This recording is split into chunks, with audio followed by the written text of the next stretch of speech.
lot of stuff has been going on. I'm getting ready to leave here. Right now, we have the Indiegogo campaign for the Ism Radio Travel reality show, where we travel around the country to showcase black business. Acts of the Apostles, chapter 7, Today verse is the last 23. day to get involved. All right, so I just like to see my people have the right to lead. I haven't been promoting it a lot because I've been so busy with the Mink Slide project. Child of news story, listen, white people analyze and say what we should do. White people analyze and say what happened, what they think. Give a flying field what happened. Our body's the one who really book. Our white man don't sit around and talk about what we think and what should happen. They ain't your people grew up with brother. Your white kid came to the school and shot other your white kid. You marched all around the nation. You wanted gun laws affected that day. You said you gonna work to get people. And you say you want a rifle turned in and stripped from everybody. That's at the hands of your white kid shot by your white kid. I'm looking at my kids getting killed by another race. Sure, I ought to be more proactive. Right. Reality show. They'll get up their own kids killing their kids. Everybody got to get up their gun. That's how white people look at it. Nobody black walking and shot them kids. White boys shot their own people. They want everybody to give up their gun. That's how proactive white people. White people had a nationwide move. White people had their white kids to walk out of school all over the nation. Our people get shot, go to work. Stay in class. Why the kids that walking out of class because a man they shot his grandma's backyard? Why the kids walking out because of other young black people they shot? The young man Mike, we got Mike Brown over in Missouri. Why they walk out of class then? Taylor and Martin. They don't seem like they don't mainstream. Everybody said the only way that little mix handbrake and shooting because he let everybody up there. We were on it. I mean, he did it, he knew. What they gonna do? I'm shooting niggas. We were breaking it heavy yesterday. And we were more proactive and we were more defensive about our people and our right to live. He just thought twice. You wouldn't have shot no white kid walking through that. You know a white kid connected to somebody. The white kids know somebody. Some will have you shoot one of them. That's how they do their little thing about shooting up. We connect to somebody. Some will have you want to shoot one up. Some will have you that false and clear one of them. But because we don't stand and we're so divided, and our own people are quick to come and take our own movement down, or defending our people and our right to lead, that's why people just can't do what they want to do to us. Listen to the book. And when he was 40 years old, what happened? He came into his home. What happened? This is Yndks. Y'all hear what happened? He was 40 years old. He came in his heart and said, he said he's going to go see some crackers. To visit his Yndks. He said he's going to go move some white people. This is his Yndks. He got to be reading that wrong. Till the man get wrong, he started realizing you need to be with your people. That's right. Rated it around the world. We were 40 years old. I'm trying to know it came in me hard. They tried to go and see my people. Send a message like, why it ain't not hard to see our people? Why is it not hard to go always move, try to run and get with white people? Why don't that coming out hard? You know what it be? We ain't grown. Showing us love, and maybe you can. Well, he got grown and carried his heart to go and see many people. Yes, sir. What happened? The beneath of God's wrong. Yeah. And see, they told you who it was. Because, see, you know why I had to tell you who that last part be there? You would automatically thought Mr. Rain. You would. That's what I love about Yndks cracker repenting outright. He still let you know where he go say, I've been near Yahshua. Let you know, and they just say it came hard to visit. You said, oh, he went back to Mizraim to see me. No, he went to Mizraim. He would come and see his people. My people oppressed. That's right. He looked and he got out. What sense in making you still in captivity? Why in our heart? Listen, my kids are not incarcerated. They're not incarcerated. But it's still in my heart. I don't never go without giving up halal for our people that sit in prison. But we got to go and see these people. You know your own book told you that when I was in prison, you visited me. When I was hungry, you fed me. You know what he didn't say? And I wasn't so quick to put the little boy on the coon train because he's a child. He's doing what somebody's making. White people came to see me. It's got to get in our heart. We got to be concerned about it. We got people sitting up locked up all the time. This is an article from Tupac Shakur, his stepfather, we got his name Shakur from, said that these people fought for a cause for it, and we left them out there. I'm better with y'all. Y'all, when I say y'all, it ain't just y'all. Y'all was a rape. Y'all some dirty people. I'm sorry. Wilson in the shooting death of Michael Brown. Americans have grown accustomed to images of police and protesters in Ferguson. One such image is now going viral, but not for the reason one might think. The photo taken by freelance photographer Johnny Nguyen shows 12-year-old Devontae Hart and the Portland police officer Sergeant Brett Barnum embraced in a hug outside of a Ferguson rally on Tuesday. Hart's mother shared the backstory on the photograph in a post on social media. She explained that she and Hart went downtown Portland with the intention of spreading love, kindness, and to remind all people that they matter in this world. Look at the clues there. So these white adopted parents of this kid, they were already on some all lives matter. They were on some all lives matter shit. You see that? So this kid was adopted by two white lesbian females. Those were his parents. And there were a lot of clues here. There's another story about that same picture being photographed where the police officer said that he gave his version of it because they keep trying to spin the story into a positive black forgiveness tale. They've been trying to spin this story left and right. But the officer said, in the middle of the block, hundreds of protesters listened to speeches about the relationship between police and black residents. The boy was trembling with tears running down his eyes. Barnum, the police officer, noticed Hart looking upset at the rally, and he motioned for Hart to come over to his motorcycle. The officer asked his name, shook his hand, asked where he went to school, and the officer saw the sign and said, "Hey, can I get a hug too?" So why was the boy trembling? Why was the boy was already crying before the photograph. The boy was already crying before he took the photograph. Understand that. They make it seem like white daddy gave this boy an embrace and he was so moved by the humanity of white daddy, the boy burst out in tears. That's not what happened. This boy was already crying. He was already trembling before he hugged the officer. That's why the officer went over to him, because the officers said, "What's wrong with this fucking kid?" Then the mother came up with this whole backstory, like, "Well, oh yeah, he's just so emotional over the way black people are treated," and the boy couldn't really say nothing. The boy is using his eyes for help, like, "Help! I'm in trouble. Help me!" This kid was crying for help. This poor child was crying for help. I want y'all to notice the way this kid is dressed. He had on these real big bulky clothes to hide the fact that he was very, very skinny and thin. He was unusually thin.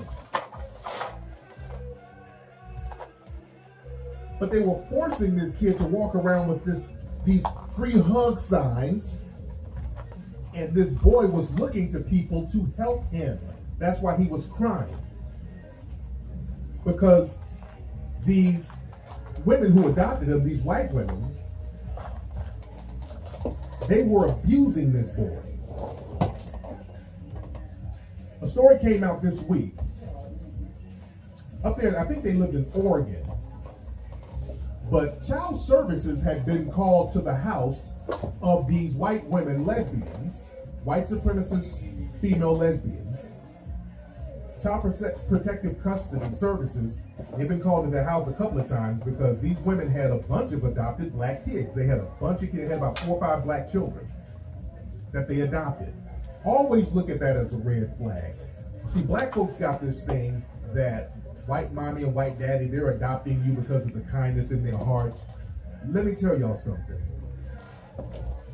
A lot of these white supremacists and suspected white supremacists, they adopt black kids all the time because they know you can get away with abusing black children and authorities will turn a blind eye. So Child Protective Services had been called on these women before. The mother, Sarah Hart, she'd been charged with child abuse already. Because the 6-year-old black girl went to school, she had bruises on her stomach and on her back. They asked this child, what the hell happened to you? She's like, my mama beat me. So the mother, the white lady, was charged. The little girl said the woman would bend her over a tub and beat her and do all types of crazy shit. The white lesbian mother got a slap on the wrist. The same old 90-day suspended sentence, probation for a year, no jail time. Just another slap on the wrist. So they're beating these kids, getting slaps on the wrist, and it goes further. One of the little girls went to one of the neighbors' houses at 1:30 in the morning, ringing the doorbell, talking about, I need you to protect me. These kids were being terrorized by these white supremacist lesbian females. These kids were being terrorized. The boy, Devontae, who's in the photograph, he too went to some of the neighbors' homes, telling them, and this was recently, he went to the neighbor's house and said, hey, look, they're not feeding me over here. They're starving me. They're withholding food as a form of punishment. Can you guys give me something to eat? Also, can you leave food by the mailbox so I can go sneak and get it?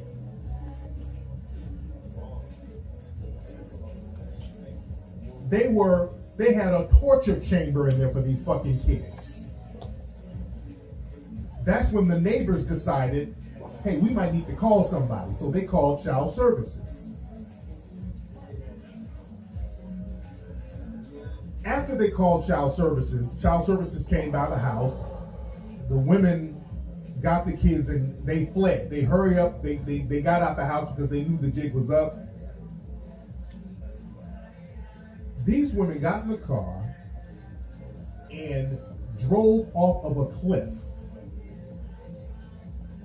This happened this week. They got in the car, drove off a cliff, killed themselves and the children. They can't find Devontae's remains. They cannot find his remains. They found some of the other kids' remains over the cliff, but some of the other kids are missing. They don't know where they are. Were those kids killed before or after these women ran over the cliff? That was a murder-suicide. And do you know the authorities there are still trying to cape for these women? They're still trying to cover shit up. Yeah, they did a Thelma and Louise, basically, and took the black kids with them. Some people are saying, I hope he ran away too, but it doesn't look like it. Those women, those demonic white supremacist pieces of garbage, most likely kill those children beforehand. I don't know. I hope they got away.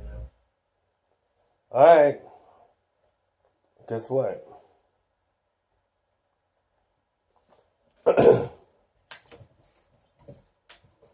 We're back. I want to stop it there just to talk a little bit about what he's talking about, because I'm quite confused. I haven't seen the rest of it. I'm gonna hear the rest of it right now. I'm just gonna stop it right here, just what he said right then and there so far. I'm just gonna let you know before I hear the rest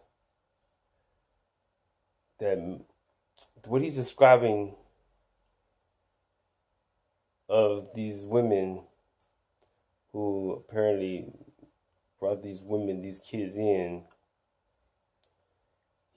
they're basically seem like to me that they're really treating these kids the way that, average mother or father or parents or husband and wife or girlfriend and boyfriend or whatever. They're considered to be lesbians, whatever. Now lesbians are the new mother and father, So how that happened, that's another story. But the point I'm trying to make is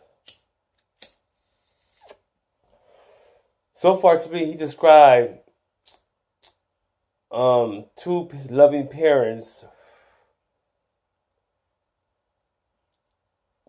giving discipline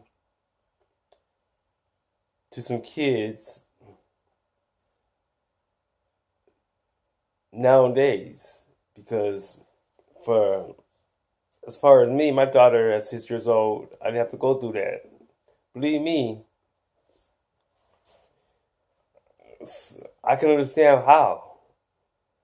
Because if you sit there and you spoil your kids, or if they said they adopted these kids, then they brought these kids in. I'm not sure how old they were when he brought them in, but I mean, using the race card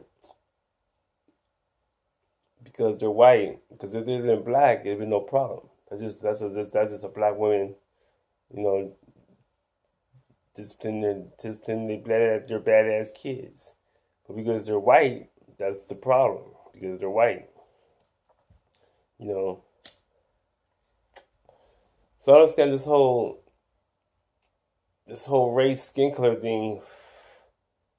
You know, if we're gonna be, you know. Because if you sit there and divide color, because you wouldn't say that. I know you wouldn't have. You wouldn't say that. I think it's the whole point is they're lesbians. We'll fight that. Why are people afraid to fight homosexuality if they don't believe in it? If you don't believe in it, then y'all fight over everything but that. Y'all run away. Y'all try to get that to the lawmakers. Why are you pressing the lawmakers on that? All of them are gay. So you going up to scale to fight gay? That's the whole. They run the world, dummy. You're holding the world together. Your job is to fight it, not let them take care of it because you know they're all gay. They don't make the laws for you, fool. So you fight everything they give you. You fighting what they give you. You never fighting. You never just fighting from you. You're just a damn informant. That's all you are. You're just an informant. Admit it. You get paid to do what you do to be an informant. You get paid because you look for the job. You didn't. I don't believe that you. I think it's something you fell into. I don't believe that you applied for the job. No one applies for an informant job. You become a informant by accident. And usually by accident, usually from shit that you did wrong. A lot of people, you never understand, a lot of people did some shit wrong. Okay, and they will take that and use it against you. Like they said, when they say anything can be used against you in the court of law, the law could be right there in the streets. The law could be right there in the office. The law could be right there in the bathroom. The law could be right there anywhere. Church, school, anywhere. College, military, overseas, fighting wars, anyway. Listen. Stop use that stuff as an analogy. Use the building, the court stuff. They use that stuff you must take care of yourself, dumbass. The courts are there because you were idiots. That's why the courts are there, because if there's anything for the last cause, if you just can't work things out, if you just can't sit there and just can't figure it out for yourself because you're just a retard and you can't deal with it, you just can't get home, can't find a way, then here we are. Come pay us. You know, that's why they be sitting there, be families, all the related. Be fucking rich ass families, let their good for nothing relatives do their dirty jobs. But they from rich families. They give the less of the genes or less of the these people run it. That's who run it. So all we're doing is giving them entertainment. Then that's what our job is. Our job must be just give them entertainment.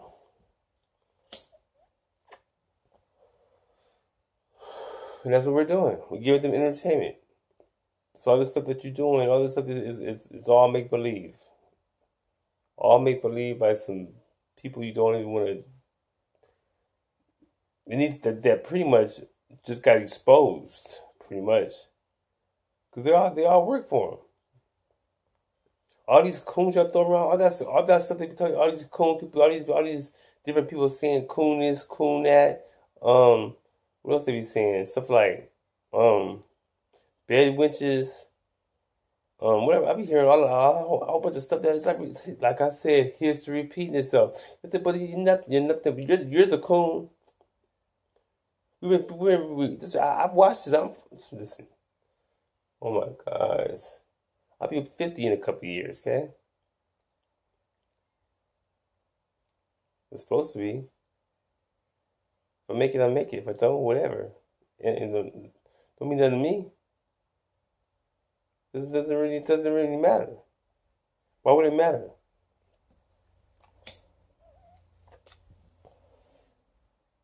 What matters is stupidity. That's what matters.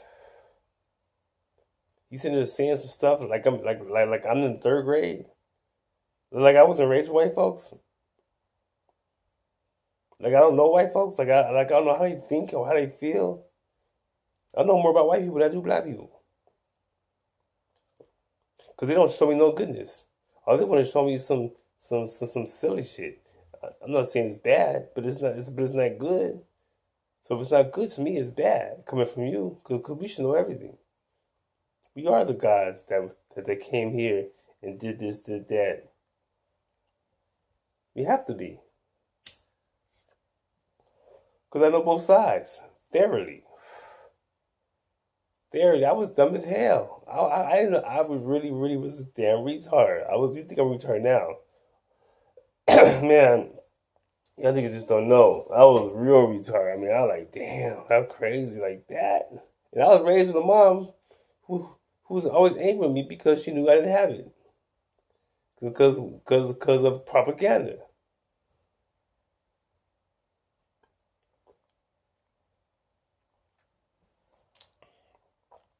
That's why I talk about that. That's why I be saying that. That stuff is real talk. We do that among ourselves. We sit there, we watch this, we watch that, try to be like this on TV, try to be like what I. Listen, I share that president. He wasn't a president at the time. He was just Donald Trump, guy who promoted our fight or helped us promote a fight, use his venue. He was there. He's a powerful man. It's my time to feel his spirit. And when I felt his spirit, that's all I wanted to know. I didn't want to shake his hand for what. I don't want to do is feel your spirit. As long as I feel your spirit, we cool.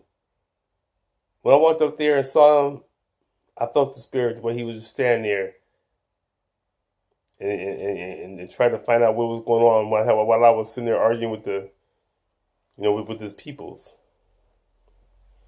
They want to be mafia, like mafia shit, like the Godfather, something like that. Picture the Godfather. Okay, picture Godfather. See which one. Okay, I keep getting. But when they were in office, when they were in Godfather's office, whether it's the Godfather, the father, or the son, I don't know, either one. But imagine them in that room right there, and they're sitting there. That's how close we were. Maybe it was a little wider than that. Maybe two of those. Because it was a casino. But that's how close we were to each other. They wouldn't let me go through. It was me and my homie Mexican padre. I call him. Because he looked like a straight from that dude was straight. He couldn't speak no English. He looked like a straight cholo down, you know what I'm saying? We was walking up to him like, geez, you know what I'm saying? Listen, can you imagine this shit? Okay, every time I think about it, it just gets funnier and funnier. Can you imagine two guys, a black guy like me? But at the time, I'm 20. I wasn't even 27 yet because that was 97. So it happened. The fight was in March the 21st, I think. But I know it was in March, and right after B got killed. Believe the same month Biggie Smalls got killed, and I got a chance to fight there, a chance to where I did, and got there, and we're going down the escalator after my fight because I won, I'm going down the escalator. I see Donald Trump. I can't tell him. All you gonna do is follow me. No, we know that. So we going down there. I walk over.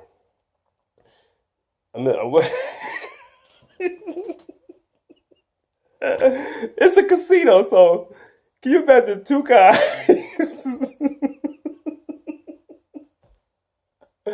just walking to Donald Trump is a billionaire during this time.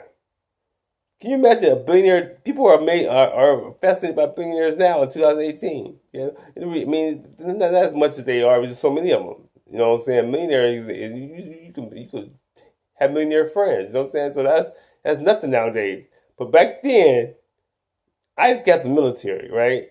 And so I was around these military people, and these people run the world. You know what I'm saying? They actually run the world, and they carry themselves. These white folks carry themselves like that. That's how they carry them. They carry themselves like they know they run the world. They're part of that run the world shit. I'm talking about officers. You know what I'm saying? Stuff like that.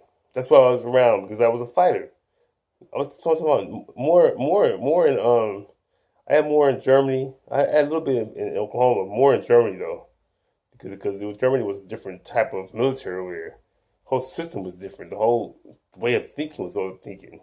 That's why I'm glad I only did a year and 2 months. Because if I would have did 3 years, I'd have been totally different. I feel I'd been much more different than I am now. Because that right there ain't no joke. I mean, it was like different worlds. Like, so you have to understand.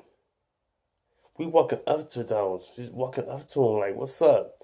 And you know, so when he stopped me, he started questioning me, or he didn't even question me. He said, "I can't go."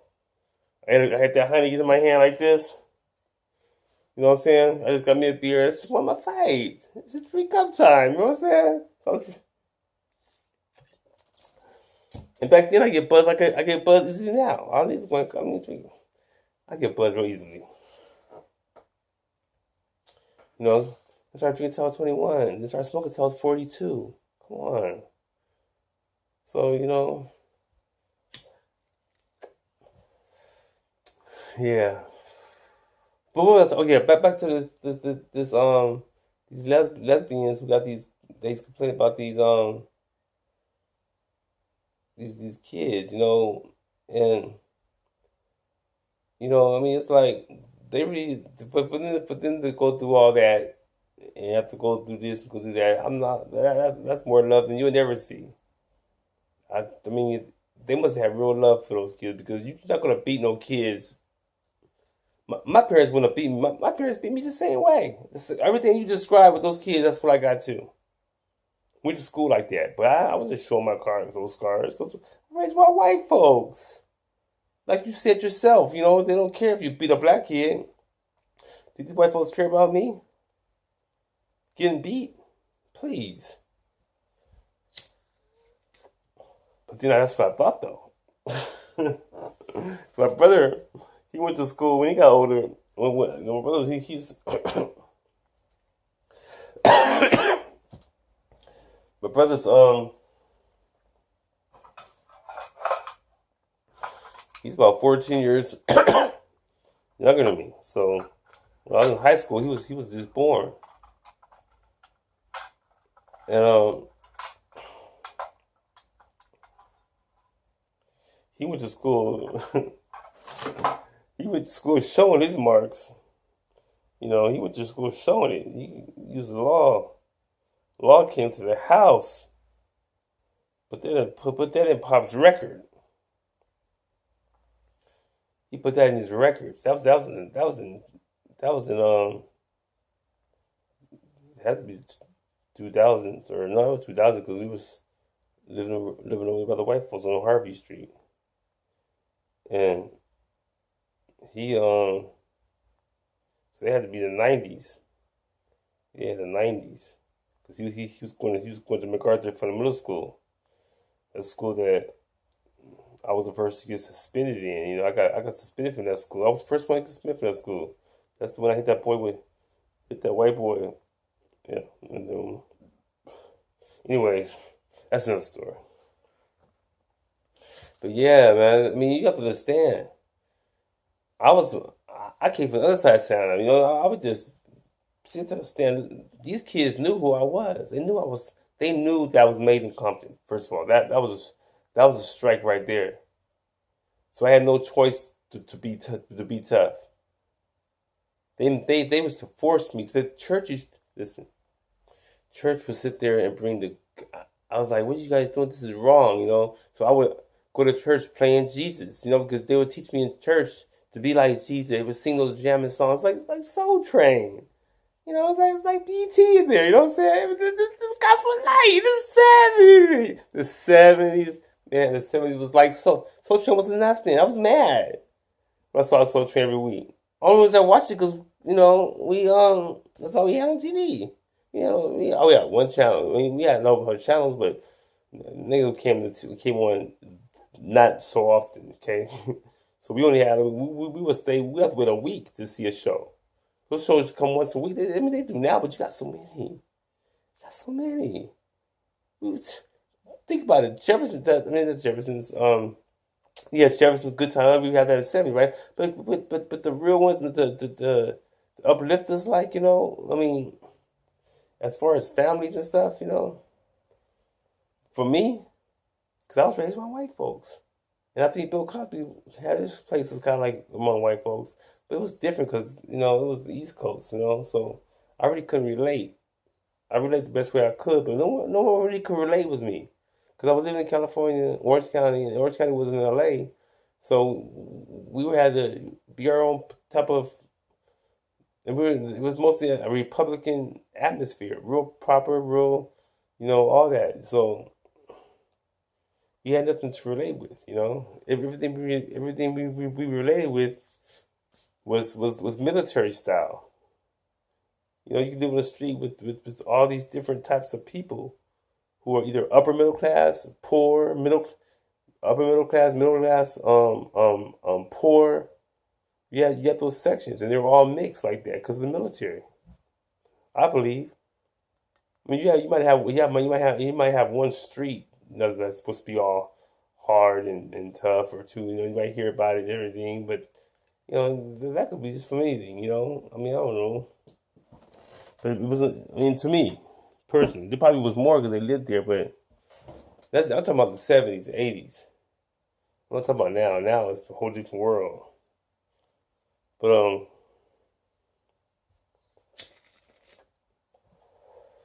those kids I grew up, man, those kids probably dead. Gotta be dead or in jail. Gotta be. I don't know nobody hardly that see that black growing up. Nobody. I mean, it's probably some, but I wasn't close to them. You know, I wasn't friends with them. You know, I wasn't tight with them. I was a church boy. You know, and they didn't come through with me. I was always the oldest. I was always the one to be like. You gotta be like him. That's why I tried to be like, man, I don't learn this stuff with these white folks, man. This stuff they trying to turn me into a demon. They try to white people would say that to me. People would tell me people be telling me like you